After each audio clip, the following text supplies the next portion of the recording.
Students, कैसे हैं आप सब लोग? आई होप आप सब बहुत अच्छे हैं, बहुत अच्छे से प्रैक्टिस कर रहे हैं। तो चलिए आज हमारे पास एक टॉपिक है, that is exponents and powers. तो ये जो सिस्टम है इसको हम लोग यूज़ करते हैं जब भी हम सेम नंबर को बार बार मल्टीप्लाई करते हैं। ठीक है, अगर मुझे किसी नंबर को 10 टाइम्स मल्टीप्लाई करना है तो उसके लिए मुझे क्या लिखना पड़ेगा? 3 multiply by 3 multiply by 3 3 just like this.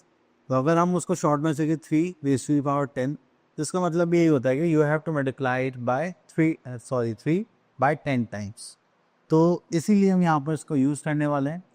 अब चलिए यहाँ पर देखिए, अगर हम किसी भी नंबर के ऊपर कोई भी नंबर यहाँ पर लिखते हैं तो ये जो नीचे वाला नंबर होता है इसको हम क्या बोलते हैं? बेस। एंड ये जो हमारे पास पावर है ये होगी a raise to the power b।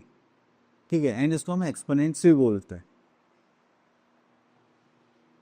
चलिए, तो यहाँ पर एक्सपोनेंट्स का मतलब क्या होता है? जस्ट लाइक कि आपको जो पावर यहाँ पर वैल्यू गिवन है, आपको उतने ही टाइम्स किसी नंबर को मल्टीप्लाई करना, जैसे कि हमने पहले भी डिस्कस करा था।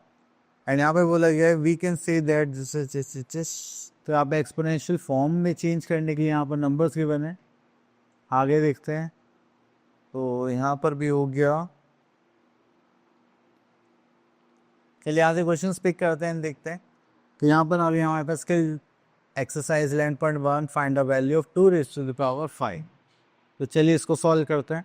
2 raise to the power 5 means that you have to multiply 2 by 5 time. अब हम इसको देंगे तो 2 2 4, 2 8, 16, 2 32। तो आप इसे मल्टीप्लाई करेंगे तो उसकी क्या आ जाएगा? 32। ऐसा नहीं कि 2 इंटू 5 कर देंगे तो 10 आ जाएगा, नो, दैट इज रॉन्ग। चलिए उसके बाद है question number 2, express the following in exponential form. तो आपको क्या करना है, जब भी आपके पास बेस सेम होंगे तो बस आपको पावर्स को ऐड करना है, जस्ट लाइक 1 2 3 4 5 6। ठीक हो गया 6।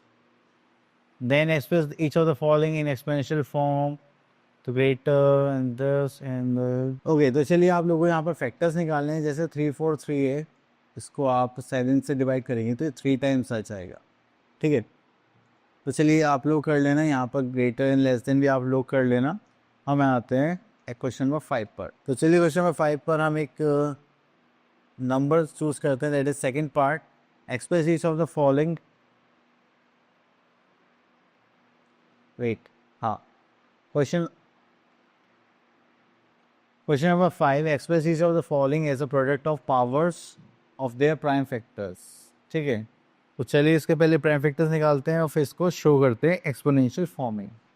तो चलिए 450 हो गया, देन 5 से करेंगे तो हो जाएगा 90, देन 3 से करेंगे तो हो जाएगा 30, देन 3 से करेंगे तो हो जाएगा 10, देन 2 से करेंगे तो हो जाएगा 5, एंड 5 से करेंगे तो हो जाएगा 1। अब देखिए 5 कितने टाइम्स रिपीट हो रहा है? 2 टाइम्स, 3 2 टाइम्स, ये 1 टाइम। तो चलिए हो जाएगा 450 इक्वल्स टू, यहाँ पर करेंगे तो 3 raise to the power 2, 5 raise to the power 2 into, and this is 2। Clear? तो बस आपको यही शो करना था। चलिए इसको करने के बाद फिर हम चलते हैं क्वेश्चन नंबर 6। यहाँ पर अब ये तो सिंप्लीफाई करने के लिए बोला है तो हम ये क्वेश्चन ले लेते हैं। अब देखिए यहाँ पर हमारे पास सॉल्व करके वैल्यू निकालना है, तो 5 रेज़ टू द पावर कितना हो जाएगा? 2, that is 5 multiplied 2 times and 3 multiplied 3 times. फिर हो जाएगा 5 5 is 25, 3 is 9, 3 is 27, तो हो गया 27। अब हम इन दोनों की मल्टीप्लाई करेंगे, यहाँ पर 25 मल्टीप्लाई बाय 27, 7 5 35, 3 7 2 14 15 16 70। तो ये हो गया। देन उसके बाद हम यहाँ पर करेंगे तो 5 0 ले लेते हैं, 5 2 is 10, कैरी गया 1, 2 2 is 4, एंड दिस इज 5, तो हो गया 5, this is 7 and this is 6। Clear? तो ये हो जाएगा हमारे पास 675 एज आंसर। ठीक है, चलिए उसके बाद आपके पास सिंप्लीफिकेशन के लिए नेगेटिव इंटीजर्स को भी ले लेते हैं एक बार, इससे थोड़ा सा प्रॉब्लम ना हो। ठीक है, चलिए इसको देखेंगे तो that is -3 raise to the power 2 into -5 raise to the power 2। अब देखिए अभी बेस सेम होता है, सॉरी पावर सेम होती है, तो हम क्या करते हैं बेस को कॉमनली मल्टीप्लाई कर लेते हैं जस्ट लाइक दिस, एंड ये पावर आ जाएगी यहाँ पर एज अ कॉमन। उसको सॉल्व करेंगे तो minus minus will become plus, and 5 3 से कितना हो जाएगा 15 इज टू द पावर 2। सो करेंगे तो 15 2 से कितना हो जाएगा, सॉरी हाँ, तो हमें यहाँ पे 15 को 2 टाइम्स मल्टीप्लाई करना पड़ेगा, तो 15 15 से कितना होता है 225। क्लियर। चलिए इतना करने के बाद फिर हम आगे चलते हैं, तो कंपेयर करना है। ओके तो देखिए यहाँ पे 10 इज टू द पावर कितना 12 है, ये 80 है, तो ऑब्वियसली बात है this one is the greater. तो आप पावर्स के लिहाज पर भी यहाँ पर चेक कर सकते हैं, ठीक है। ओके तो मोस्ट इम्पॉर्टेंट पार्ट पर हम आ चुके हैं, that is laws of exponents. तो लॉज ऑफ एक्सपोनेंट्स में देखेंगे तो यहाँ पर आता है हमारे पास multiplying power with the same base. चलिए अगर हमारे पास सेम बेस है और हम उनको मल्टीप्लाई कर रहे हैं, तो हमें क्या करना है उनकी पावर्स को ऐड करना है, ठीक है। जस्ट लाइक यहाँ पर देखेंगे तो 2 raise to the power 4, 2 raise to the power 3, तो हमने इनकी पावर्स को क्या कर लिया, ऐड कर लिया, ठीक है। चलिए उसके बाद अगर हमारे पास पावर्स डिफरेंट है बेस सेम है, तो हम क्या करेंगे बेस को कॉमन ले लेंगे और पावर्स को ऐड कर देंगे, ठीक है, जस्ट लाइक दिस। देन उसके बाद आता है अगर हमारे पास बेस सेम है पावर्स डिफरेंट है, तो इनको भी ऐड कर लेंगे। देन यहाँ पर सेम यही है, तो चलिए तो हमारे पास अगर बेस सेम है और पावर्स अलग अलग हैं, तो हम क्या करेंगे पावर्स को ऐड कर ले। चलिए नेक्स्ट इज डिवीजन। तो अभी डिवीजन होता है तो ऐसे मल्टीप्लिकेशन पावर्स को ऐड करा गया था, तो यहाँ पर हम क्या करेंगे सब्ट्रैक्ट, ठीक है। अगर हमारे पास बेस सेम है पावर्स है, तो हम उन दोनों को क्या करेंगे सब्ट्रैक्ट करेंगे, अगर हमारे पास डिवीजन का साइन होगा तो, ठीक है। देन उसके बाद हमारे पास यहाँ पर आता है अगर हमारे पास एक कोई बेस है उसकी पावर्स ब्रैकेट के अंदर बाहर है, तो उनकी पावर्स की क्या करेंगे मल्टीप्लाई करेंगे, ठीक है। देन हमारे पास अगर हमारे पास कोई भी बेस अलग अलग है पावर सेम है, तो हम पावर को क्या करेंगे कॉमन ले लेंगे जस्ट लाइक दिस, और जो बेस है उनकी मल्टीप्लाई कर देंगे, ठीक है। देन उसके बाद थोड़ा आगे चलते हैं, और है क्या कोई, हाँ तो यहाँ पे देखिए अगर हमारे पास क्या है बेसिस डिफरेंट है पावर सेम है और डिवीजन में, तो हम क्या करेंगे उनको ऐसे कंबाइन ले लेंगे और पावर बाहर आ जाएगी एज अ ब्रैकेट, तो हम जो बेस होगा उनको डिवाइड कर देंगे एंड पावर को कॉमन ले लेंगे। देन उसके बाद आता है हमारे पास एक और रूल, दैट इज अगर किसी भी बेस की पावर 0 होगी तो उसकी वैल्यू कितनी होगी 1 एक्सेप्ट 0। तो 0 की पावर 0 होगी तो वो इन्फिनिटी कुछ साउंड करता है, कुछ चले। तो यहाँ पर हमारे पास आ गया है skill exercise that is 11.2, and यहाँ पर देखेंगे question number 1।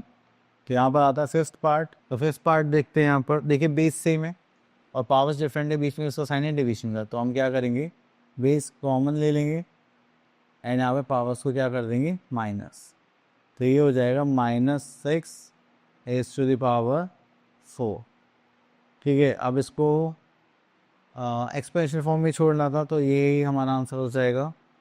Then simplify and write the exponential law. तो यहाँ पर एडिशन का है, यहाँ पर मल्टीप्लिकेशन का है, यहाँ पर डिवीजन का है। तो चलिए हम आ जाते हैं क्वेश्चन नंबर 6। तो क्वेश्चन नंबर 6 का फर्स्ट पार्ट लेते हैं। चलिए फर्स्ट ही ले लेते हैं। अब देखिए यहाँ पर क्या है 3 raise to the power 2 bracket 3 है, तो इसका मतलब हमें इनकी पावर्स को क्या करना है मल्टीप्लाई करना है। देन मल्टीप्लाई साइन आ जाएगा, दोनों की देखिए बेसिस सेम है बट ये न्यूमरेटर में डिनोमिनेटर, इसका मतलब ये डिवीजन में है, तो इनकी पावर्स को हम क्या कर देंगे माइनस, ठीक है। यहाँ पर देखेंगे तो हो जाएगा 3 raise to the power 5 multiply -2 raise to the power 5 - 3 is 2। ये हो जाएगा हमारा आंसर इन एक्सपोनेंशियल फॉर्म। चलिए उसके बाद हम चलते हैं आगे। तो सिंप्लीफाई क्वेश्चन से आप लोग इजीली कर सकते हैं।